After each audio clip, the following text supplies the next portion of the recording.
ഒരു കാര്യം ചെയ്യുന്നു, മഹേഷ് സാർ ദാ നിൽക്കുന്നു, ഓക്കെ എന്നോ? മഹേഷ് സാർ ഇവിടെ നിൽക്കുക, ഓക്കെ എന്നോ? ശരി, മഹേഷ് സാർ ഇവിടെ നിൽക്കുന്നു. ഇനി ഏതെങ്കിലും മഹേഷ് സാർ ഭയങ്കര ഡേഞ്ചറാ, വീട്ടിൽ ഭയങ്കര കമ്പോളോ ആണോ? ശരി, വീട്ടിൽ വന്ന് പിണ്ണുമ്പിളയൊക്കെ എടുത്തിട്ട് ഇടിക്കും. ഒരു ദിവസം ഞാൻ നേരെ വന്നതിന് ശേഷം ഞാൻ പറഞ്ഞത് ശ്രദ്ധിക്കണം, ആ അർത്ഥത്തിലേ എടുക്കാവൂ, ഇത് മനസ്സിലാക്കി ഇങ്ങനെയൊക്കെ പറഞ്ഞാലേ പറ്റൂ. മഹേഷ് സാർ നേരെ വന്ന് ഈ കാലും കൊണ്ട് ഈ തേപ്പ് പൊട്ടിക്കകത്ത് ഒരു തട്ട് തട്ടി ആണല്ലോ. ഈ തേപ്പ് പൊട്ടി തട്ട് കിട്ടിയ പാടെ തറയിൽ വീണ് പട്ടയെന്ന് അടിച്ചു. അപ്പോൾ ഇതിൻ്റെ അകത്ത് ശ്രദ്ധിച്ചിരിക്കണേ, ഇതിൻ്റെ അകത്ത് താണ്ട് അടിപൊളിയായിട്ടിരുന്ന വയറങ്ങ് പൊട്ടിപ്പോയി. പൊട്ടിയ വയറ് ദാണ്ട തേപ്പ് പൊട്ടിയുടെ ദാണ്ട ആ മെറ്റലുണ്ടല്ലോ മോനെ, ഞാൻ ദേഷ്യം കയറി അതിനെ എറിഞ്ഞു ആണോ, ഭയങ്കര കമ്പോളോ ഞാൻ. അപ്പോൾ അതിനകത്ത് ആ വയറുണ്ടല്ലോ, ആ വയറങ്ങ് പൊട്ടിപ്പോയി. ആ പൊട്ടിയ വയറ് തേപ്പ് പൊട്ടിയുടെ എവിടെയോ തട്ടി ആണല്ലോ മോനെ. സ്വാഭാവികമായിട്ടും കറണ്ടിൻ്റെ വയറ് വന്ന് തട്ടിയ ഞാൻ തൊടുമ്പോൾ മഹേഷ് സാർ തൻ്റെ കൈ നീളം വന്നു ആണോ. മഹേഷ് സാറ് രാവിലെ തേപ്പ് പൊട്ടി ഒത്തി നമ്മൾ ചൂടായവരെ ഇങ്ങനെ തൊട്ട് നോക്കത്തില്ലയോ ആണോ. അപ്പോൾ രാവിലെ ബോധം വന്നപ്പോഴത്തേക്ക് മഹേഷ് സാറ് തുണി തേക്കാൻ പോവാം. തുണി തേക്കാനായിട്ട് തേപ്പ് പൊട്ടിക്കകത്ത് തൊട്ട വഴി അപ്പോഴേ കറണ്ടടിച്ച് ചത്തുപോകത്തില്ലയോ? ഞാൻ പറഞ്ഞ മനസ്സിലായോ?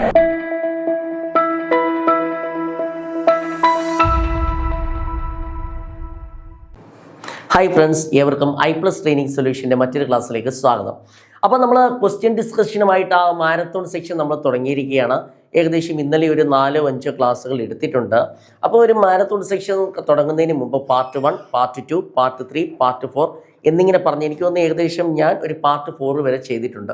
അതിൽ നിന്ന് എങ്ങനായാലും ഒരു 10 പറഞ്ഞു വരുമ്പോഴത്തേനും എല്ലാതും ഒരു 100-ൽ പുറത്ത് ക്വസ്റ്റ്യൻസ് എന്ത് ചെയ്തിട്ടുണ്ട്. അപ്പോൾ അത് കണ്ടിട്ട് തന്നെ വരിക. ഞാൻ പറഞ്ഞു, ഒന്നും കൂടെ പറയുകയാണ്, നമ്മൾ കറക്റ്റ് പഠനം ആരംഭിച്ചിരിക്കുകയാണ്, ഇന്നലെ മുതൽ ആരംഭിച്ചിരിക്കുകയാണ്. ഒരു സൈഡിൽ പാരലായിട്ട് എന്ത് ചെയ്യും, സിലബസ് കവർ ചെയ്യുന്നുണ്ട്. അതിൻ്റെ കൂടെ തന്നെ ഞാൻ എന്ത് ചെയ്യുന്നു, 10,000-ലധികം ക്വസ്റ്റ്യൻ ചെയ്യാമെന്നാണ് നിങ്ങൾക്ക് വാക്ക് തന്നിരിക്കുന്നത്. അപ്പോൾ അത് ഇന്നലെ തുടങ്ങിയിട്ടുണ്ട്. ഇന്നലെ ഒരു 10-100-ലധികം ക്വസ്റ്റ്യൻ ചെയ്തിട്ടുണ്ട്. ഇന്നും ഒരു 100-ലധികം ക്വസ്റ്റ്യൻ ചെയ്യും, നാളെയും ചെയ്യും. എത്രത്തോളം തരാൻ പറ്റുമോ അത്രത്തോളം ചെയ്യും. അപ്പം നിങ്ങൾ ഒരു കാര്യം ഞാൻ എടുത്തു പറയുകയാണ്, രണ്ടും ഒരുപോലെ കൊണ്ടുപോകണം. നമ്മുടെ ആ മോഡ്യൂൾ 10 ഉണ്ട്. ആ 10 ഏകദേശം ഒരു 70% എല്ലാത്തിൻ്റെയും തീർന്നു ആണല്ലോ. ഇനി തീരാനുള്ളത് അതിൻ്റെ സമാന്തരമായിട്ട് എടുത്തുകൊണ്ട് പോകും. പക്ഷേ അത് ഇതിന് നിങ്ങളെ ബാധിക്കത്തില്ല. കാരണം ഞാൻ ചെയ്യുന്നത് ഓരോ ക്വസ്റ്റ്യനും എടുത്തതിന് ശേഷം 4 ഓപ്ഷനെ കുറിച്ച് വിശദീകരിച്ചാണ് ആൻസർ പറയുന്നത്. അപ്പോൾ അവിടെ എന്തെങ്കിലും കിട്ടായികയുണ്ടോ അല്ലെങ്കിൽ എടുത്തില്ല എന്ന കാരണം വെച്ച് ഇത് നിങ്ങളെ ഒരു കാരണം വെച്ചാലും ബാധിക്കത്തില്ല.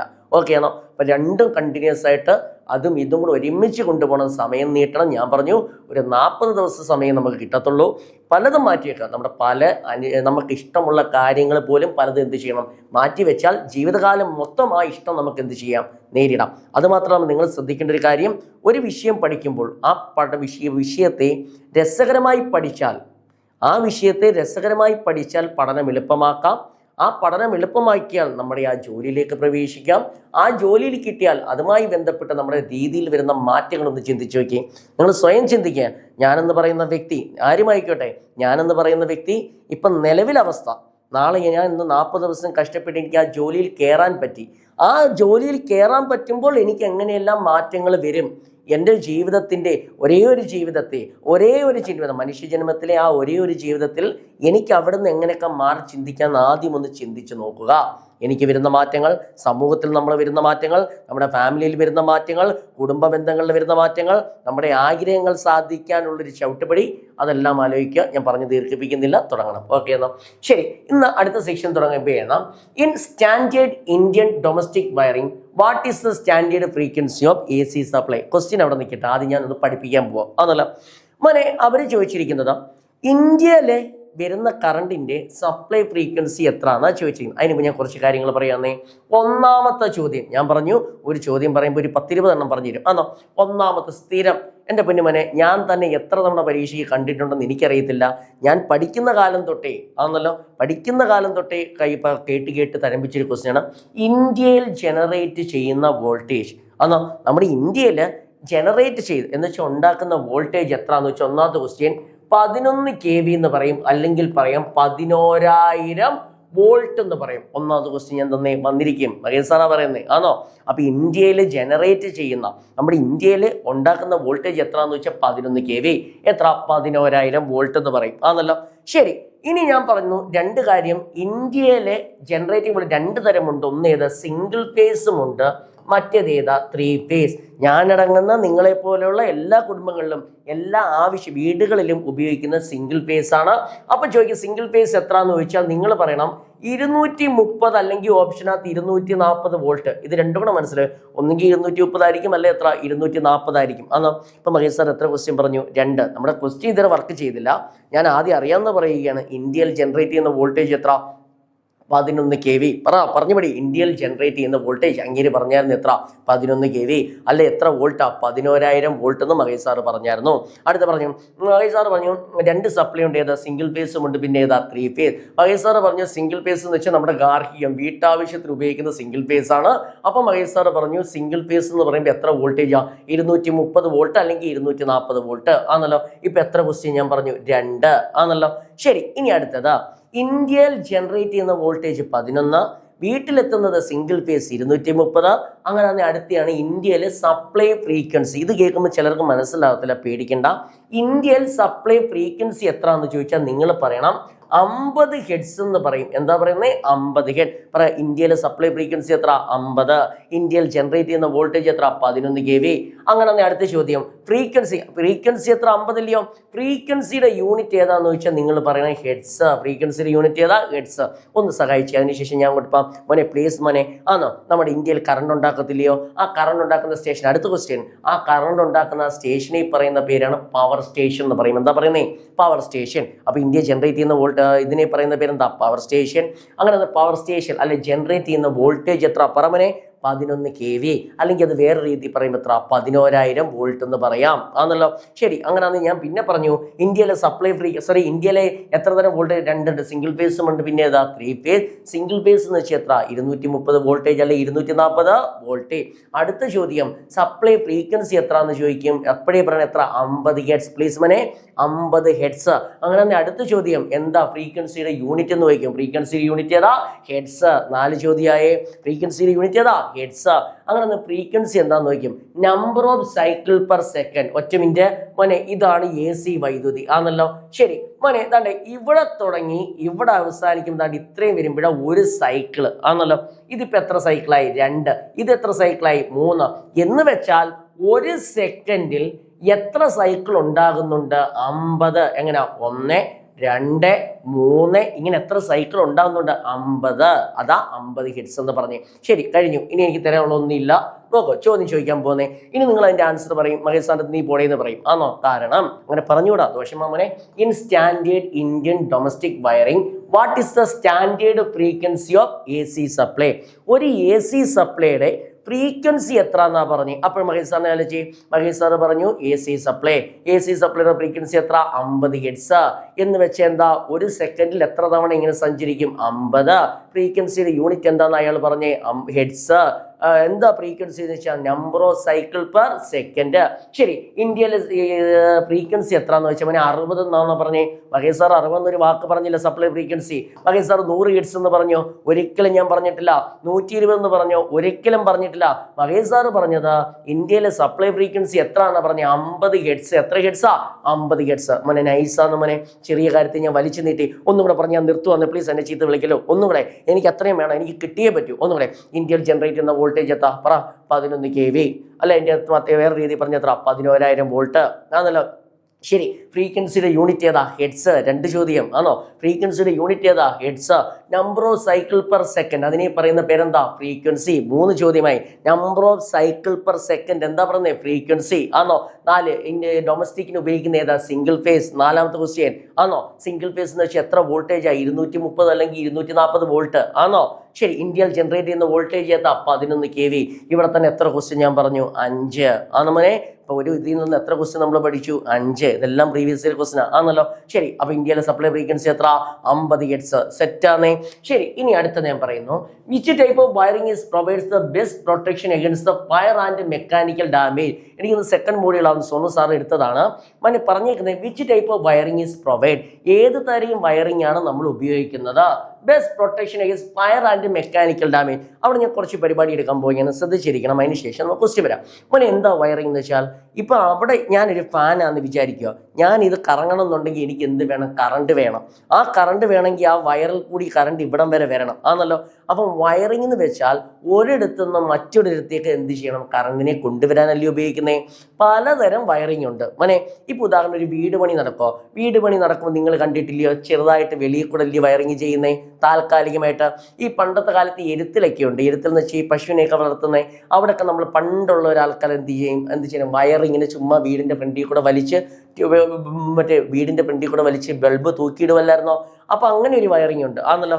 ചിലര് വീടിൻ്റെ നമ്മുടെയൊക്കെ വീട്ടിൽ എങ്ങനെ വയർ തണ്ടേ, ഇപ്പം ഇവിടെ എവിടെയെങ്കിലും തണ്ടേ അവിടെ എവിടെയെങ്കിലും വയറിങ് കാണാനുണ്ടോ? ഇല്ല. ആ ഭിത്തി പൊട്ടിച്ച് അതിൻ്റെ അകത്ത് പൈപ്പിട്ട് അതിൻ്റെ അകത്തൂടെ വയറിങ് ചെയ്യുന്നത് ആണല്ലോ. എന്നിട്ട് ഭിത്തി തേച്ച് വെക്കത്തില്ലയോ മോനെ? ഏതെങ്കിലും രീതിയിൽ അതിനെ ബാധിക്കോടാ? ഇല്ല. അപ്പൊ നിങ്ങൾ ഒന്നാമത് പറയണം കൺസീൽഡ് കോൺഡ്യൂട്ട് വയറിംഗ്. ഒറ്റമിന്റെ കൺസീൽഡ്, അകത്ത്, കോൺഡ്യൂട്ട് PVC പൈപ്പ് ഉപയോഗിച്ച് ഭിത്തിയുടെ അകത്ത് കൂടി പോയിട്ട് വെളിയിൽ തേക്കുന്നൊരു വയറിങ്. നമ്മുടെ വീട്ടിൽ ഉപയോഗിക്കുന്ന വയറിങ് വെളിയിൽ കാണാനുണ്ടോ? ഇല്ല. അപ്പൊ അതിനെ പറയുന്ന പേര് കൺസീൽഡ് കോൺഡ്യൂട്ട് വയറിങ്. മോനെ മഹേഷ് സാർ അതാണ്ട് ആ ഭിത്തിക്കകത്ത് പോയി ഇച്ചിരി തീപ്പെട്ടി കത്തി വെച്ചുകോ, അത് ഉരുകി പോവോ? ഇല്ല. അത് പ്രൊട്ടക്ട് ചെയ്യത്തില്ലയോ? മഹേഷ് സാർ ചുറ്റിയിൽ വെച്ച് പട്ട അടിക്കോ, അത് പൊട്ടിപ്പോവോ? ഇല്ല. എന്തുകൊണ്ടാ? കൺസീൽഡാ, കോൺഡ്യൂട്ട് വയറിങ് ആണല്ലോ. അങ്ങനെ ഒന്ന് ചിന്തിച്ചേ, വിച്ച് ടൈപ്പ് ഓഫ് വയറിങ്? ഏത് തരം വയറിങ് ആണ്? പ്രൊട്ടക്ഷൻ അഗൈൻസ്റ്റ് ഫയർ, തീയിൽ നിന്ന്, മഴയിൽ നിന്ന്, മെക്കാനിക്കൽ ഡാമേജ്, വെളിയിൽ നിന്നുള്ള പ്രഷറിൽ നിന്ന് പ്രൊട്ടക്ട്. അപ്പം തന്നെ നിങ്ങൾ പറയും മഹേസാറിന്റെ പിള്ളേരാ എന്താ നിങ്ങൾ പറയുന്നത്? കൺസീൽഡ് കോൺഡ്യൂട്ട് വയറിംഗ് ആണല്ലോ. കൺസീൽഡ് കോൺഡ്യൂട്ട് വയറിംഗ് എന്ന് വെച്ചാൽ എന്താ? മെക്കാനിക്കൽ എന്ന് കേട്ടാലോ ഫയർ എന്ന് കേട്ടാലോ നിങ്ങൾ പറയണം ഏത് വയറിംഗ് ഉപയോഗിക്കുന്നത്? Concealed conduit wiring. ആ ഭിത്തിയുടെ അകത്തൂടുള്ള വയറിംഗ് ആണോ? ശരി. ക്ലീറ്റ് വയറിംഗ് എന്ന് ചോദിക്കും. ക്ലീറ്റ് വയറിംഗ് എന്ന് വെച്ചാൽ താൽക്കാലിക വയറിംഗ്, വെളിയിൽ കൂടെ കാണാൻ പറ്റും ആണോ? ഈ വീട് പണിയൊക്കെ ഉപയോഗിക്കുന്നതാ. അടുത്ത ബാറ്റൻ വയറിംഗ്, അതേ വെളിയിൽ കൂടെ കാണും. നിങ്ങൾ ഇത്രയും തൽക്കാലം പഠിക്കുക. ഒരു അതാ ചോദ്യം. മെക്കാനിക്കൽ പ്രൊട്ടക്ഷൻ, വെളിയിൽ നിന്നുള്ള ഇതിൽ നിന്ന് സംരക്ഷണം, വെള്ളത്തിൽ നിന്ന് സംരക്ഷണം, പിന്നെ തീയിൽ നിന്ന് സംരക്ഷണം. അതിന് ഏതാ ഉപയോഗിക്കുന്നത്? Concealed conduit wiring. അപ്പോൾ നിങ്ങളുടെ മനസ്സിൽ വേണം കൺസീൽഡ് എന്ന് വെച്ചാൽ എന്താ? ആ ഭിത്തിക്കകത്തൂടെ വയറിംഗ് ചെയ്യുന്നതിനെ പറയുന്നത് എന്താ? Concealed conduit wiring. മോനെ പ്ലീസ് അതല്ലേ പറഞ്ഞിരിക്കുന്ന ആൻസർ? ഓക്കെ ആണോ? ഇപ്പം ഞാൻ എത്ര ക്വസ്റ്റ്യൻ പറഞ്ഞു? രണ്ടെങ്കിലും പറഞ്ഞെങ്കിൽ ഒരു 10 തന്ന് കാണും ആണോ? പഠിച്ചു പോണേ, ഒരു രസകരമായിട്ട് പഠിക്കണേ, പഠിക്കുന്നതിനോട് താല്പര്യം വേണേ. താല്പര്യത്തോട് ഇരുന്നെങ്കിൽ മാത്രമേ വിഷയത്തോട് ഇഷ്ടം തോന്നൂ, വിഷയത്തോട് ഇഷ്ടം ഇരുന്നെങ്കിൽ മാത്രമേ നമുക്ക് ഇഷ്ടപ്പെട്ട ജോലി കിട്ടൂ ആണല്ലോ. ശരി, അടുത്ത പറഞ്ഞു as per IE rule what is the standard colour code for the earth? മോനെ ഞാൻ അവിടെ ഇച്ചിരി പണിയെടുക്കാൻ പോയിക്കണേ. ഇപ്പം മഹേഷ് സാർ ഒരു വീട് പണി നടക്കുന്നിടത്ത് ചെന്നു ആണല്ലോ. വീട് പണി നടക്കുന്നിടത്ത് ചെല്ലുമ്പോൾ പച്ച വയറുണ്ട്, മഞ്ഞ വയറുണ്ട്, നീല വയറുണ്ട്, പിന്നെ ഏതൊക്കെയോ വയറുകളുണ്ട് ഉണ്ടല്ലോ. അപ്പം ഞാൻ ചോദിക്കുന്നു, അല്ല അറിവില്ലാതിരിക്കുന്ന ഞാൻ ചോദിക്കുന്നു, ചേട്ടാ ഇന്നതുപോലെ അവിടെ എന്തിനാ പച്ച വയറ്, അവിടെ എന്തിനാ മഞ്ഞ വയറ്, അവിടെ എന്തിനാ നീല വയറ്, എല്ലാം ഒരു കളർ ഉപയോഗിച്ചാൽ പോരെ എന്ന് ചോദിക്കും. അല്ലെങ്കിൽ വേണ്ട, ഒരു കടയിൽ ചെന്ന് ചോദിക്കുക, ചേട്ടാ ഇച്ചിരി വയറ് വേണം. അപ്പോൾ അയാൾ ചോദിക്കും ഏത് കളറാണ് വേണ്ടതെന്ന്. അവനൊരു ഏതെങ്കിലും കളർ എടുത്തോ എന്ന് പറഞ്ഞാൽ നമ്മൾ മണ്ടനാണെന്ന് അവൻ വിചാരിക്കും. എന്ന് വെച്ചാൽ ഓരോന്നിനും ഓരോ രീതിയാണ് ഉപയോഗിക്കുന്നത് ആണല്ലോ. ഇപ്പോൾ ഉദാഹരണം പറയുകയാണെങ്കിൽ പോലീസിന് ആണോ ഏതാ? മഞ്ഞക്കാക്കി ആണല്ലോ. ഇപ്പം കണ്ടക്ടർ ഏതാ? ഒരുമാതിരി നീല കളർ ആണോ? അത് കാണുമ്പോൾ ദൂരെ നിന്ന് കാണുമ്പോൾ എനിക്ക് പറയണ്ട അത് കാക്കി ഇട്ടുകൊണ്ട് വരുമ്പോൾ അത് പോലീസുകാരനാണ് ആണോ? ആ നീല ഇത് വരുമ്പോൾ അത് കണ്ടക്ടർ അല്ലെ ഡ്രൈവറാണ് ആണല്ലോ. ശരി, ഒരു യൂണിഫോം ഇട്ടൊരു ചെറുക്കൻ അവൻ സ്കൂളിൽ പഠിക്കുകയാണ്, കാണുമ്പോൾ തന്നെ ഒരു അറിവ് കിട്ടത്തില്ലയോ? അതിൻ്റെ കൂട്ട് തന്നെ വയറിങ് എന്തിനു വേണ്ടിയാന്ന് വെച്ച് കഴിഞ്ഞാൽ ആ ഓരോന്നിനും ഓരോ കളർ ഉപയോഗിക്കുന്നതിന് കാരണമുണ്ട്. ഇപ്പം മഹേഷ് സാർ പറഞ്ഞുതരാം. ആദ്യം എന്നെ നോക്കാൻ ഒരു ശ്രദ്ധ കാണിക്കണേ. ശരി, മകൻ പറഞ്ഞു നമ്മുടെ വീട്ടിൽ 3 തരം വയറ് വരുന്നുണ്ട്. ഒന്ന് ഫേസ് എന്ന് പറയും ആണല്ലോ. ഫേസ് എന്ന് വെച്ചാൽ എപ്പോഴും അതിൽ കൂടെ കറണ്ട്, അതിൽ തൊട്ട് അപ്പോഴേ ഷോക്ക് അടിക്കും ആണല്ലോ. അതും പറഞ്ഞ് പോയി തൊടല്ലേ. ഓക്കെ ആണോ? ഷോക്ക് അടിക്കാൻ സാധ്യതയുണ്ട്. ശരി, അടുത്ത ന്യൂട്രൽ എന്ന് പറയും. ഒരു വയറുണ്ട്, ഫേസ് ഉണ്ട്, ന്യൂട്രൽ ഉണ്ട്, പിന്നെ ഒരു വയറുണ്ട് എർത്ത്. അപ്പൊ എത്ര ഉണ്ട്? 3. അപ്പൊ ഒന്നേതാ? ഫേസ് ഉണ്ട്, പിന്നെ ഏതാ? ന്യൂട്രൽ, പിന്നെ ഏതാ? എർത്ത്. അത് ഈ അപകടകാരി ആരാ മോനെ? ഫേസ് അല്ലയോ? അത് ഈ കറണ്ട് ഉണ്ട്. ന്യൂട്രൽ അത്ര അപകടകാരിയല്ല, പക്ഷെ അവനുണ്ടെങ്കിലും മറ്റേ അവന് പ്രവർത്തിക്കാൻ പറ്റും. അത് നമുക്ക് പഠിക്കാം. പിന്നെ ഒരു സാധനമുണ്ട് എർത്ത് എന്ന് പറയും. അവ അപകടകാരിയല്ല, നമ്മളെ രക്ഷിക്കാൻ വേണ്ടി, നമ്മളെ സഹായിക്കാൻ വേണ്ടി ഒരു സാധനമാണ് എർത്ത്. പറഞ്ഞുതരാം. ഇപ്പൊ തൽക്കാലം ചോദ്യത്തിനനുസരിച്ചുള്ള കാര്യമാണ് പറയണേ. നമ്മുടെ വീട്ടിൽ ഫേസ് വയറാണെങ്കിൽ അതിന് ഏത് കളറാന്ന് വെച്ചാൽ നിങ്ങൾ പറയണം റെഡ് കളർ എന്ന് പറയും. ഏത് കളറാ? റെഡ്. അപ്പൊ വീട്ടിൽ ഉപയോഗിക്കുന്ന റെഡ് കളർ കണ്ടാൽ നിങ്ങൾ പറയണം അതിൽ തൊട്ട് അപ്പോഴേ തീരും ആണോ? അപ്പോഴേ കായും ആണല്ലോ. എന്ന് വെച്ചാൽ എന്താ? അത് എന്തുണ്ട്? കറണ്ട് ഉണ്ടെന്നാ പറഞ്ഞേ. ശരി, അടുത്ത ന്യൂട്രൽ. പറമനെ ന്യൂട്രൽ എന്താ? ന്യൂട്രൽ എന്ന് വെച്ചാൽ ന്യൂട്രലിന്റെ നിറം ഏതാന്ന് വെച്ചാൽ നിങ്ങൾ പറയണം ഒന്നെങ്കിൽ ബ്ലാക്ക് ആയിരിക്കും, അല്ലെങ്കിൽ ഏതാന്ന് വെച്ചാൽ ബ്ലൂ ആയിരിക്കും. ഒന്നുകിൽ ബ്ലാക്ക് അല്ലെങ്കിൽ ഏതാ ബ്ലൂ. അപ്പൊ നിങ്ങൾ ചോദിക്കണം മഹേഷേ എന്നുള്ള ബ്ലാക്കും ബ്ലൂ, പഴയ കാലങ്ങളിൽ നമ്മൾ ബ്ലാക്കാ ഉപയോഗിച്ചുകൊണ്ടിരുന്നത്, ഇന്ന് നിലവിലെ റൂൾ അനുസരിച്ച് ഏതാ ബ്ലൂ ആ ഉപയോഗിക്കുന്നത്. ഓക്കെ ആണോ? അപ്പൊ ഒന്നും കൂടെ പറഞ്ഞോട്ടെ, ഫേസിന്റെ നിറം ഏതാ? റെഡാ. ബ്ലാക്ക് അല്ലേ ബ്ലൂ ആണെങ്കിൽ അത് ഏതാ? ന്യൂട്രലാ. എർത്ത് ആണെങ്കിൽ നിങ്ങൾ പറയണേ ഗ്രീൻ, പച്ച കളർ എന്ന് പറയും, അന്ന് ഗ്രീൻ ആണല്ലോ. അപ്പൊ ഇത്രയൊന്ന് പഠിച്ചേ, എന്നിട്ട് നമുക്ക് ആൻസർ ചെയ്യാം. പ്ലീസ് മോനെ. ആണോ? ഞാൻ ചോദിച്ചിരുന്നു അപകടകാരിയായ വയർ ഏതാ? ഫേസാ. ഫേസിനകത്താ എന്തുള്ളത്? കറണ്ട്. ആ കറണ്ട് ഫേസിന്റെ നിറം ഏതാ? ചുവപ്പ്. ന്യൂട്രലിന്റെ നിറം ഏതാ? നീല. അല്ലെങ്കിൽ അതേതാ? ബ്ലാക്ക്. പഴയ കാലങ്ങളിൽ ഏതായിരുന്നു? ബ്ലാക്ക്. എർത്തിന്റെ നിറം ഏതാ? പച്ച. അതെന്തിനു വേണ്ടിയാ? പ്രൊട്ടക്ഷൻ. ശരി, എന്റെ ജോലി കഴിഞ്ഞു. ഇനി നിങ്ങൾ ആൻസർ പറയണം. ഓക്കെ ആണോ? ശരി. As per I rule what is the standard colour for earth? Earth എന്നാ പറഞ്ഞത്. എർത്ത് എന്ന് വെച്ചാൽ എന്താ? എർത്തിങ്ങിന് ഉപയോഗിക്കുന്നതാണോ എർത്ത്? അപ്പൊ മഹേഷ് സാർ പറഞ്ഞു എർത്തിന്റെ കളർ ഏതാ? ഞാൻ പറഞ്ഞു റെഡ് എന്നാണോ? അല്ല. റെഡ് എന്ന് പറയുമ്പോൾ നിങ്ങൾ എന്ത് പറയണം? ഫേസ്. ബ്ലാക്ക് എന്ന് പറഞ്ഞാൽ അതേതാ? ന്യൂട്രൽ. ഗ്രീൻ എന്ന് വെച്ചേതാ? എർത്ത്. ബ്ലൂ എന്ന് വെച്ചേതാ? അതും പറയണം ന്യൂട്രൽ. ഞാൻ പറഞ്ഞു ബ്ലാക്കും ബ്ലൂവും നമ്മൾ ഏതായിട്ട് ഉപയോഗിക്കുന്നുണ്ട്? ന്യൂട്രൽ ആയിട്ട് ഉപയോഗിക്കുന്നുണ്ട് എന്നാണ് പറഞ്ഞിരിക്കുന്നത്. ഓക്കെ എന്നോ? ശരി. ഇനി അടുത്ത പറയുന്നത് നല്ല ഡീറ്റെയിൽഡ് ഒത്തിരി കാര്യങ്ങൾ ഞാൻ ഇവിടെ പറഞ്ഞു. അടിപൊളി ക്വസ്റ്റൻ ആണ്, ശ്രദ്ധിച്ചിരിക്കണേ. What is the primary purpose of earthing in earth? അല്ലെങ്കിൽ എർത്തിങ് എന്തിനു വേണ്ടിയാന്ന് ആണോ? എന്തായാലും ഞാൻ കഷ്ടപ്പെട്ട് ഞാൻ അവിടെ നല്ലൊരു പണി എടുക്കാൻ പോകുന്നത് മോനെ പ്ലീസ്. അപ്പൊ എർത്തിങ് എന്താന്ന് വെച്ചാൽ ഞാൻ നല്ല ഡീറ്റെയിൽ ആയിട്ട് പറയാം. ഒരു ലോക്കൽ പടം വരയ്ക്കുക എന്ന് വെച്ചാൽ നിങ്ങളെ മനസ്സിലാക്കാൻ വേണ്ടി ആണോ? അനി ആ പടം കണ്ടിട്ട് പറയില്ല അങ്ങനെ ആണോ വരയ്ക്കുന്നതെന്ന് ചോദിക്കരുത്. ഞാൻ നിങ്ങളെ മനസ്സിലാക്കുന്നുള്ള ഉദ്ദേശത്തോടെ മഹേഷ് സാറിന്റെ വീട്ടിൽ തേപ്പ് പെട്ടിയുണ്ട്. മഹേഷ് സാറിന്റെ വീട്ടിൽ എന്തുണ്ട്? തേപ്പ് പെട്ടി ആണല്ലോ. ഈ തേപ്പ് പെട്ടി എന്ന് വെച്ചാൽ നിങ്ങൾ പറയും ഇരുമ്പല്ലയോ മോനെ? ഇരുമ്പ് ഒരു മെറ്റൽ പോലെ ഇല്ലയോ? കറണ്ട് വരാൻ സാധ്യതയില്ലയോ? ശരി. മഹേഷ് സാറിന്റെ വീട്ടിലെ തേപ്പ് പെട്ടിക്ക് വയറുണ്ട്. എന്തുകൊണ്ട്? വയർ. ഞാൻ പറഞ്ഞു എത്ര വയറിനകത്ത് എത്ര വരുന്നുണ്ട്? 3. ഒന്ന് ഏതാ? ഫേസ്. മറ്റേതേതാ? ന്യൂട്രൽ. പിന്നെ ഏതാ? എർത്ത്. ഞാൻ ഇതിനെ ഫേസ് എന്ന് എഴുതി, ഇതിനെ ന്യൂട്രൽ എന്ന് എഴുതി. ഇവിടെ ഒരു എക്സ്ട്രാ സാധനം വരുന്ന എർത്ത്. നമ്മൾ ഈ കറണ്ടിന്റെ സോക്കറ്റ് കുത്തുമ്പോൾ 3 പിന്നില്ലയോ? വലിയ നീളം കൂടി വണ്ണം കൂടി ഒരു പിന്നുണ്ട് ഉണ്ടല്ലോ. ശരി, താടിയായിരുന്നു വേണ്ടേ? ആ പോട്ടെ വരയ്ക്കാം. ന്യൂട്രല് നീളം, അയ്യോ തിരിച്ചായിരുന്നു വേണ്ട, എന്തോ ആയിക്കോട്ടെ. എർത്ത് പ്രമനെ എർത്ത് നീളം കൂടി വണ്ണം കൂടി ഒരു പിന്നുണ്ടല്ലോ സോക്കറ്റിൽ കുത്തുമ്പോൾ, അതാണ് ഈ എർത്ത് എന്ന് പറയുന്നത്. ആണ് എർത്തിന് ഏതാ നിറം കൊടുക്കുന്നത്? പച്ച. ന്യൂട്രൽ ഏതാ? നീല. ഫേസ് ഏതാ? ചോപ്പ് ആണല്ലോ. ഇനി നമ്മുടെ വീടിന്റെ സോക്കറ്റ് ആണെന്ന് വിചാരിക്കുക. സോക്കറ്റ് ആണല്ലോ. പടം വരച്ചതിനകത്ത് തെറ്റുപറ്റി. ഓക്കെ ആണോ? ശരി, എനിക്ക് അങ്ങ് തെറ്റുപറ്റി. നോക്കി മോനെ, ഞാനൊരു കാര്യം ചെയ്തു. 3 വയറുണ്ടല്ലോ. ശരി, ഞാൻ എൻ്റെ ഒരു സോക്കറ്റ് വരച്ചു. സോക്കറ്റിനകത്ത് താണ്ടേ നിങ്ങൾക്കറിയാം ഒരു വലിയൊരു പിന്നുണ്ട്, നീളം കൂടിയ വലിയൊരു പിന്നില്ലയോ? ശരി, വേറെ 2 ചെറിയ പിന്നുണ്ട്. ഇങ്ങനെയല്ലേ മോനെ സോക്കറ്റ്? ഇങ്ങനെ വരയ്ക്കാൻ പറ്റത്തുള്ളൂ ആണോ? അപ്പൊ ഈ നീളം കൂടി ഇതിനെ ഞാൻ പറയും എർത്ത് എന്ന് പറയും, ഇതിനെ പറയും ഫേസ് എന്ന് പറയും, ഇതിനെ പറയും ന്യൂട്രൽ എന്ന് പറയും ആണല്ലോ. ശരി, ഫേസിന്റെ നിറം ഏതാ? ചോപ്പ്. ന്യൂട്രലിന്റെ നിറം ഏതാ? ന്യൂട്രലിന്റെ നിറം ഏതാ? നീല. എർത്തിന്റെ നിറം ഏതാ? പച്ച. ഇനി നമ്മുടെ വീട്ടിലെ സോക്കറ്റ് ഉണ്ടല്ലോ, ഇതാണ്ട് ഇങ്ങനെ ഒരു സാധനം സോക്കറ്റ് ഇല്ലയോ മോനെ പ്ലീസ്? സോക്കറ്റ് എന്ന് പറയുന്ന സാധനം ഇല്ലയോ? ആ സോക്കറ്റിനകത്ത് ഒന്ന് ഫേസ്, മറ്റേത് ഏതാ? ന്യൂട്രൽ. ഇനി ഞാൻ പറഞ്ഞ കാര്യം ശ്രദ്ധിച്ചിരിക്കണം. അവരുടെ ചോദ്യം ഇതാ, what is the primary purpose of earthing? Earthing എന്തിനു വേണ്ടിയാ ഉപയോഗിക്കുന്നത് ആണല്ലോ. ഒരു കാര്യം ചെയ്യുന്നു, മഹേഷ് സാർ ഇതാ നിൽക്കുന്നു. ഓക്കെ എന്നോ? മഹേഷ് സാർ ഇവിടെ നിൽക്കുവോ? ഓക്കെ എന്നോ? ശരി, മഹേഷ് സാർ ഇവിടെ നിൽക്കുന്നു. ഇനി ഏതെങ്കിലും മഹേഷ് സാർ ഭയങ്കര ഡേഞ്ചറാ, വീട്ടിൽ ഭയങ്കര കമ്പോളോ ആണോ? ശരി, വീട്ടിൽ വന്ന് പിണ്ണുമ്പിളയൊക്കെ എടുത്തിട്ട് ഇടിക്കും. ഒരു ദിവസം ഞാൻ നേരെ വന്നതിന് ശേഷം ഞാൻ പറഞ്ഞത് ശ്രദ്ധിക്കണം, ആ അർത്ഥത്തിൽ എടുക്കാവോ, ഇത് മനസ്സിലാക്കി ഇങ്ങനെയൊക്കെ പറഞ്ഞാലേ പറ്റൂ. മഹേഷ് സാർ നേരെ വന്ന് ഈ കാലും കൊണ്ട് ഈ തേപ്പ് പൊട്ടിക്കാത്ത ഒരു തട്ട് തട്ടി ആണല്ലോ. ഈ തേപ്പ് പെട്ടി തട്ട് കിട്ടിയ പാടെ തറയിൽ വീണ് പട്ടയെന്ന് അടിച്ചു. അപ്പൊ ഇതിന്റെ അകത്ത് ശ്രദ്ധിച്ചിരിക്കണേ, ഇതിന്റെ അകത്ത് താണ്ട് അടിപൊളിയായിട്ടിരുന്ന വയർ അങ്ങ് പൊട്ടിപ്പോയി. പൊട്ടിയ വയറ് താണ്ട തേപ്പ് പെട്ടിയുടെ താണ്ട ആ മെറ്റലുണ്ടല്ലോ മോനെ, ഞാൻ ദേഷ്യം കയറി അതിനെ എറിഞ്ഞു ആണോ, ഭയങ്കര കമ്പോളോ ഞാൻ. അപ്പൊ അതിനകത്ത് ആ വയറുണ്ടല്ലോ, ആ വയറങ്ങ് പൊട്ടിപ്പോയി. ആ പൊട്ടിയ വയറ് തേപ്പ് പെട്ടിയുടെ എവിടെയോ തട്ടി ആണല്ലോ മോനെ. സ്വാഭാവികമായിട്ടും കറണ്ടിന്റെ വയർ വന്ന് തട്ടിയ ഞാൻ തൊടുമ്പോൾ മഹേഷ് സാർ തന്റെ കൈ നീളം വന്നു ആണോ. മഹേഷ് സാറ് രാവിലെ തേപ്പ് പൊട്ടി കുത്തി നമ്മൾ ചൂടായതിനെ ഇങ്ങനെ തൊട്ട് നോക്കത്തില്ലയോ ആണോ. അപ്പൊ രാവിലെ ബോധം വന്നപ്പോഴത്തേക്ക് മഹേഷ് സാറ് തുണി തേക്കാൻ പോവാ. തുണി തേക്കാനായിട്ട് തേപ്പ് പൊട്ടിക്കകത്ത് തൊട്ട വഴി അപ്പോഴേ കറണ്ടടിച്ച് ചത്തുപോകത്തില്ലയോ? ഞാൻ പറഞ്ഞ മനസ്സിലായോ? അപ്പോൾ നമ്മൾ രക്ഷകനായിട്ട് ഒരു സാധനം ഉണ്ട്, അതിനെ പറയുന്ന പേരാണ് എർത്ത് പിൻ ആണോ. എന്ന് വെച്ചാൽ ഈ എർത്ത് പിന്ന് നേരെ വന്ന് വസ്തുവിന്റെ, അതൊരു ചോദ്യമാ, വസ്തുവിന്റെ ബോഡിയിലാ കണക്ട് ചെയ്ത്. എവിടെ കണക്ട് ചെയ്യുന്നത്? ബോഡി. എർത്ത് പിൻ എപ്പോഴും വസ്തുവിന്റെ എവിടെ കണക്ട് ചെയ്ത്? ബോഡിക്കകത്ത് ആണോ.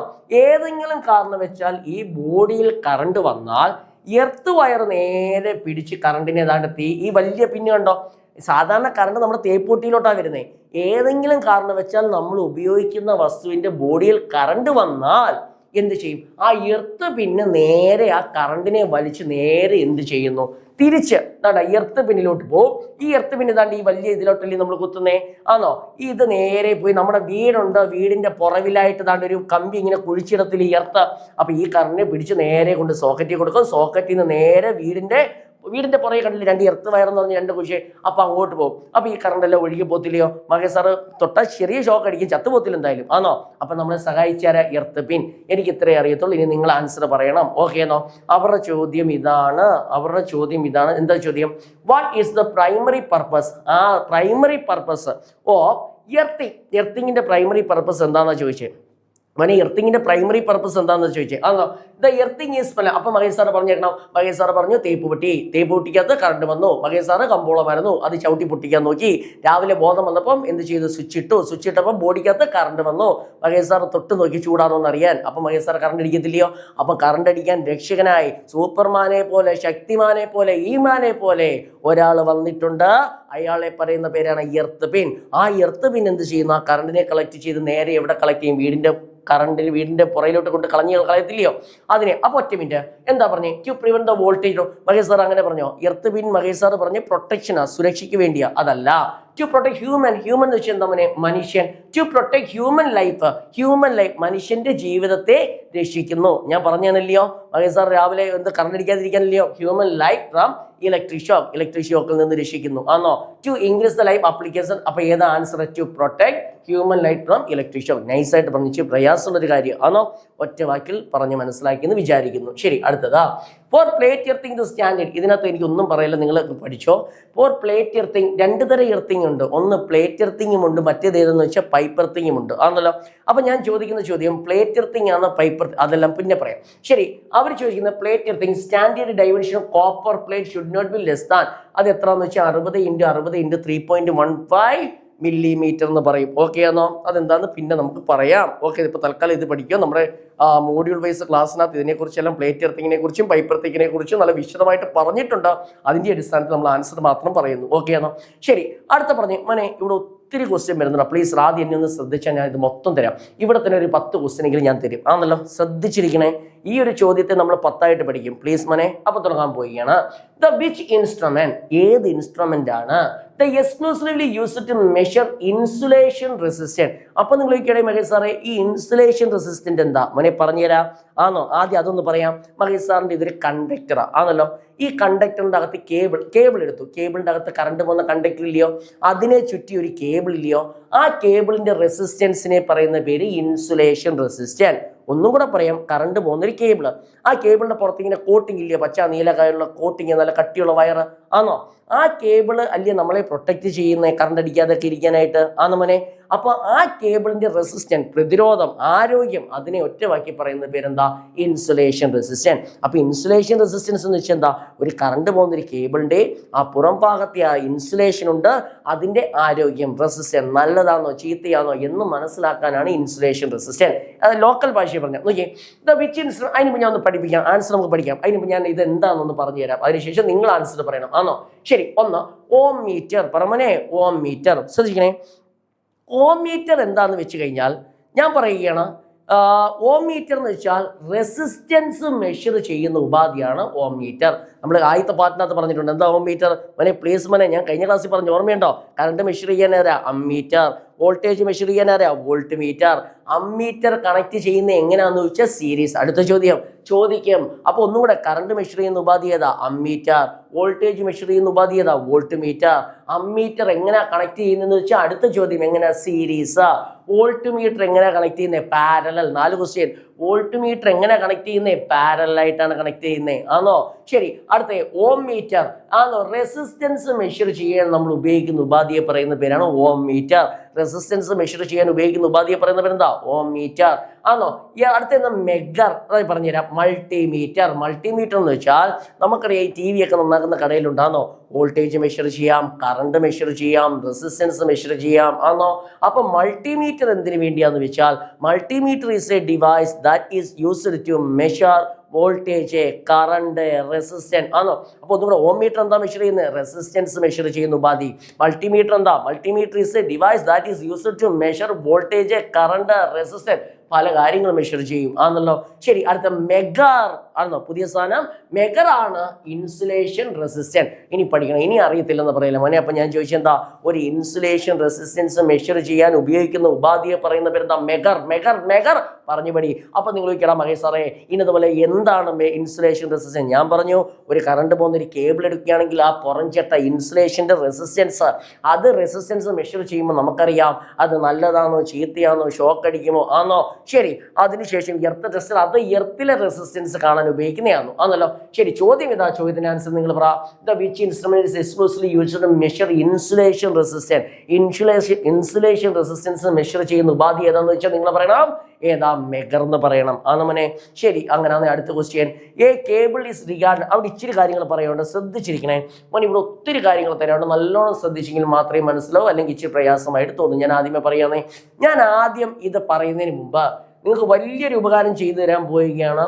ഈ ഒരു പോർഷൻ ചെറുതായിട്ടൊന്ന് പഠിപ്പിക്കാൻ ആഗ്രഹിക്കുകയാണെങ്കിൽ ഇത് മനസ്സിലാവും, വരികയും ചെയ്യും. ആണ് ഒരു കേബിൾ എന്ന് വെച്ചാൽ എന്താ? കറണ്ട് കൊണ്ടുവന്ന കേബിൾ പല സൈസിലുണ്ട്, ചെറുതുണ്ട് വലുതുണ്ട്. നമ്മൾ ഈ റോഡിൽ കൂടെ ഒക്കെ വണ്ടി ഓടിച്ച് പോകുമ്പോഴേ ആ റോഡ് സൈഡിലൊക്കെ വലിയ എമണ്ടം കേബിൾ വെച്ചേക്കുന്നുണ്ടോ? എന്തിനു വേണ്ടിയാ? ആ കറണ്ടിനെ കൊണ്ടുപോകുന്നേയും അങ്ങനെയൊക്കെ ഉള്ള രീതിയാ ആന്ന് മോനെ. ശരി, എന്തോ ആയിക്കോട്ടെ ഞാൻ തുടങ്ങാൻ പോവുകയാണ്. കേബിളിനെ നമുക്ക് പലതായി തിരിക്കാം. ചോദ്യം ഇപ്പം നോക്കണ്ട, ഞാൻ ആദ്യം ഇതിൻ്റെ ഒന്ന് പറഞ്ഞ് മനസ്സിലാക്കി തരാം. കേബിളിനെ പലതായി തിരിക്കാം. എന്തിൻ്റെ അടിസ്ഥാനത്തിലാണെന്ന് വെച്ചാൽ അതിൽ കൂടി ഒഴുകുന്ന കറണ്ടിൻ്റെ അടിസ്ഥാനത്തിൽ കേബിളിനെ പലതായി തിരിക്കാം. ഒന്നും കൂടെ പറയാം, അതിൽ കൂടി ഒഴുകുന്ന കറണ്ടിന്റെ അടിസ്ഥാനത്തിൽ കേബിളിനെ പലതായി തിരിക്കാം. ഒന്ന് law and medium tension cable, അടുത്ത ഏതാ ഹൈ ടെൻഷൻ കേബിൾ, അടുത്ത ഏതാ സൂപ്പർ ടെൻഷൻ കേബിൾ, അടുത്ത ഏതാ എക്സ്ട്രാ ഹൈ ടെൻഷൻ കേബിൾ എന്ന് പറയും ആണല്ലോ. ഞാൻ പറഞ്ഞു തരാം, പ്ലീസ് എന്നെ ഒന്ന് കേൾക്കാൻ മനസ്സ് കാണിക്കണേ ശ്രീസ് ആണല്ലോ. അപ്പൊ തുടങ്ങാൻ പോവുകയാണ്. ഒന്ന് law and medium tension cable എന്ന് പറയും ആണല്ലോ മോനെ. പ്ലീസ് ഞാൻ തുടങ്ങാൻ പോകുന്നേ. Law and medium tension cable എന്ന് വെച്ചാൽ അവിടെ ഒഴുകുന്ന കറണ്ട് എത്ര എന്ന് ചോദിച്ചാൽ നിങ്ങൾ പറയണം 1100 വോൾട്ട് വരെ. അപ്പൊ ലോ ആൻഡ് മീഡിയം ടെൻഷൻ കേബിളിനകത്ത് ഒഴുകുന്ന കറണ്ട് എത്രയാണെന്ന് ചോദിച്ചാൽ നിങ്ങൾ പറയണം എത്ര? 1100 വോൾട്ട്. പറമനെ 1100 വോൾട്ട് വരെയാണ് ആണല്ലോ.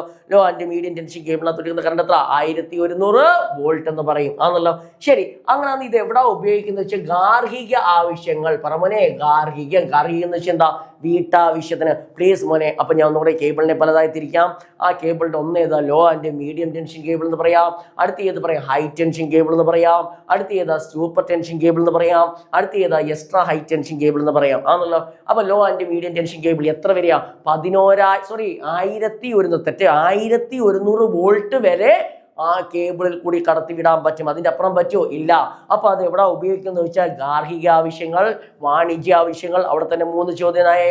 ശരി, ഇനി അടുത്ത ഹൈ ടെൻഷൻ കേബിൾ എത്ര എന്ന് ചോദിച്ചാൽ 11 kV ആണോ? അല്ലെങ്കിൽ പറയാം 11,000, 1100 അല്ല 11,000 kV ഉണ്ട്, 11,000 വോൾട്ട് വരെ. ഒന്നും കൂടെ പറഞ്ഞോട്ടെ. അപ്പൊ ഈ കുറച്ച് കറണ്ട് ആണെങ്കിൽ ഏത് കേബിളാണ് ഉപയോഗിക്കുന്നത്? Low and medium tension. അതിൽ കൂടെ പറ്റുന്ന എത്ര? 1100 വോൾട്ട്. അടുത്ത ഹൈ ടെൻഷൻ കേബിളാണെന്ന് എത്ര? 11 kV അല്ലെങ്കിൽ എത്ര? 11,000 വോൾട്ട് വരെ. ശരി, അടുത്തയാണ് സൂപ്പർ ടെൻഷൻ കേബിൾ. അടുത്ത ഏതാ? Super tension cable. ഓക്കെ ആണോ മോനെ? സൂപ്പർ ടെൻഷൻ കേബിൾ ആദ്യം. അപ്പൊ നിങ്ങൾ ചോദിക്കും സാറേ ഇതെവിടാ ഉപയോഗിക്കുന്നത്? അപ്പൊ നിങ്ങൾ പറഞ്ഞ വ്യവസായ സ്ഥാപനങ്ങളിലാണ് ഏത് ഉപയോഗിക്കുന്നത്? ഹൈ ടെൻഷൻ കേബിൾ ആണല്ലോ. ശരി, അടുത്ത സൂപ്പർ ടെൻഷൻ കേബിൾ എവിടെ ഉപയോഗിക്കുന്നത് വെച്ചാൽ 22 kV മുതൽ പിന്നെ എത്ര? 33 kV വരെ ആണെങ്കിൽ അത് ഏതാ? സൂപ്പർ ടെൻഷൻ കേബിൾ ആണ്. ആ സൂപ്പർ ടെൻഷൻ കേബിൾ എവിടെ ഉപയോഗിക്കുന്നത് വെച്ചാൽ നിങ്ങൾ പറയണം സബ്സ്റ്റേഷൻ. പറമനെ സബ്സ്റ്റേഷൻ എന്ന് പറയും ആണല്ലോ. ലാസ്റ്റ് ആണ് എക്സ്ട്രാ ഹൈ ടെൻഷൻ കേബിൾ. അത് എത്ര എന്ന് വെച്ചാൽ 66 kV മുതൽ 132 kV വരെ, 132 kV വരെ ആണോ. ശരി, ഹൈ വോൾട്ടേജ് ട്രാൻസ്മിഷൻ. എന്തോ ആയിക്കോട്ടെ, തുടങ്ങാൻ പോവാം. ഒന്നുകൂടെ ഞാൻ പറയുന്നത് മാത്രം കേട്ടാൽ മതി, ശ്രദ്ധിച്ചിരിക്കണേ. ഒന്നും കൂടെ പഠിപ്പിക്കുക, അതിനുശേഷം ചോദ്യം വർക്ക് ചെയ്യത്തുള്ളൂ. എന്താ പറഞ്ഞേ? കേബിൾ. എന്തിനെ കുറിച്ചാണ് പറഞ്ഞേ? കേബിൾ. അപ്പൊ നിങ്ങൾ പറഞ്ഞ എന്താ കേബിളാ? ആ കേബിൾ കറണ്ട് കടത്തി പോകാൻ ഉപയോഗിക്കുന്നു ആണല്ലോ. ഇതിൽ കൂടി ഒഴുകുന്ന കറണ്ടിന്റെ അടിസ്ഥാനത്തിൽ ഈ കേബിളിനെ എത്ര ആയിട്ട് തിരിക്കാം? 4 ആയി തിരിക്കാം ആണല്ലോ. Law and medium tension cable എന്ന് പറയാം, ഹൈ ടെൻഷൻ കേബിൾ എന്ന് പറയാം, സൂപ്പർ ടെൻഷൻ കേബിൾ എന്ന് പറയാം, എക്സ്ട്രാ ഹൈ ടെൻഷൻ കേബിൾ എന്ന് പറയാം. എന്താ പറഞ്ഞ law and medium tension cable? Law and medium tension cable എന്ന് വെച്ചാൽ 1100 വോൾട്ട് വരെ കടത്തി വിട്ടാൽ അതിനെ പറയും എന്താ? Law and medium tension cable. അതെവിടെ? ഗാർഹിക ആവശ്യങ്ങൾക്കാണ് ഉപയോഗിക്കുന്നത്. ഏതാവശ്യങ്ങൾക്കാ? ഗാർഹിക ആവശ്യങ്ങൾ ആണല്ലോ. ശരി, അങ്ങനെ ഹൈ ടെൻഷൻ കേബിൾ എന്ന് പറയുമ്പോൾ എത്ര? ആ 11 kV മുതൽ 11,000 വോൾട്ട് വരെയാണെങ്കിൽ അതിനെ പറയുന്ന പേരെന്താ? ഹൈ ടെൻഷൻ കേബിൾ എന്ന് പറയും. ആണല്ലോ. അത് എവിടെ ഉപയോഗിക്കുന്നത്? വ്യവസായ സ്ഥാപനങ്ങളിൽ ഉപയോഗിക്കുന്നത്. എവിടെ ഉപയോഗിക്കുന്നത്? വ്യവസായ സ്ഥാപനങ്ങളിൽ. അടുത്ത സൂപ്പർ ടെൻഷൻ എത്ര? 22 kV എന്ന് പറയുന്നത് 22,000 വോൾട്ടേജ് മുതൽ 33 kV 33,000 വോൾട്ടേജ് വരുവാണെങ്കിൽ അതിനെ പറയുന്ന പേര് സബ്സ്റ്റേഷൻ. എവിടെ ഉപയോഗിക്കുന്നത്?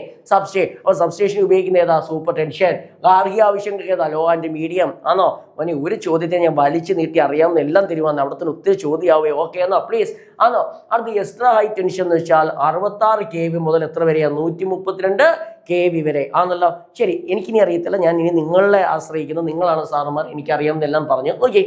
A cable graded 650 to 1100 1100 volt എന്നല്ലയോ? അപ്പൊ മഹേഷ് സാർ പറഞ്ഞു 1100 ആണ് ഏത് കേബിൾ ഉപയോഗിക്കുന്നത്? Low and medium tension cable അല്ലയോ? And classified and which voltage ആണ് low and medium tension cable എന്ന് പറയുന്നു. ഇതോടുകൂടി ഇന്നത്തെ ക്ലാസ് നിർത്തുകയാണ്. നന്ദി, നമസ്കാരം.